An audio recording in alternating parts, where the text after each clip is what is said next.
number of refugees who have left Ukraine is now more than 1.5 million, according to the UN.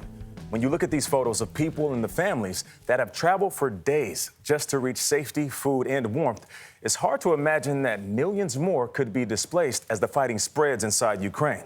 Let's go back to Tony in eastern Poland along the Ukrainian border. Tony, good morning. Hey, good morning, Nate. I can say there is one bit of good news. The sun just peeked out from behind gray clouds. First time in 2 days we've seen that. Everyone could use a little bit of warmth.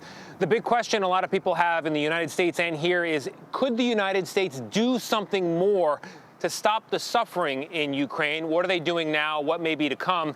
And also physically, could we be involved in direct conflict with Russia? I talked to Kristina Kvien, the top U.S. diplomat in Ukraine, about all those topics. Take a look.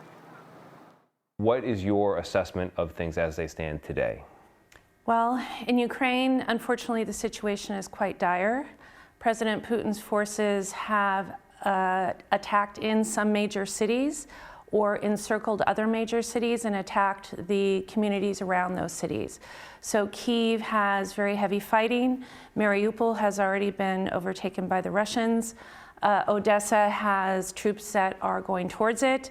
And Kharkiv has been bombed continuously for days now. Are the Russians targeting, to your knowledge, non-military installations? Certainly there have been many civilian casualties. Whether they're targeted or just indiscriminate, I don't know, but I can tell you that they're being hit. Yesterday, Antony Blinken said there's credible evidence of war crimes committed by the Russians. You've seen that evidence? I'm not a lawyer, but I would say it is a war crime and would be a war crime to target civilians or civilian structures. And I think you can take a look at some of the news in recent days and draw your own conclusions. Is there the possibility, as Russia faces Ukrainian resistance, supported by the U.S., that there could be airstrikes here in Poland where the munitions, the missiles, the weaponry is landing and going to Ukraine? If there is, and Russia has declared war on NATO, and NATO will fight back.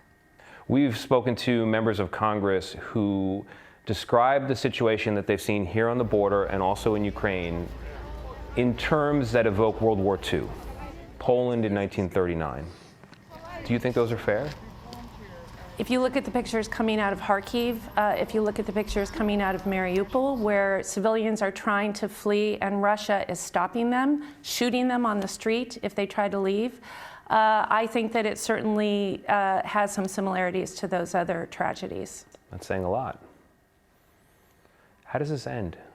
I don't know how it ends. I hope it ends by the Ukrainians being victorious. And I think ultimately it will end by the Ukrainians being victorious, hopefully sooner and hopefully with fewer casualties. But anyway it ends, the Ukrainians will not let Russia occupy it. The Ukrainians will fight.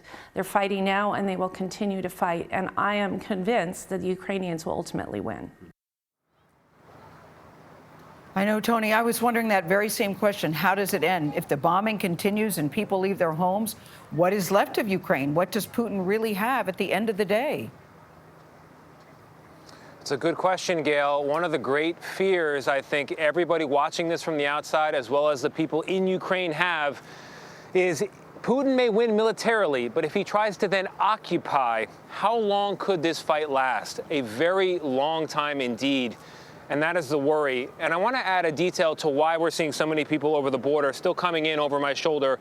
And those are new people. Those buses leave every 15 minutes or so, full to the brim, and then a new crowd arrives. The reason they're here coming across the border, one reason, in fact, is because the trains that had been going from Lviv into Poland are becoming more dangerous. We heard in Scott Pelley's report last night on 60 Minutes of families being told to lie down at certain points, get below the window line because of fear of shooting into the cabins.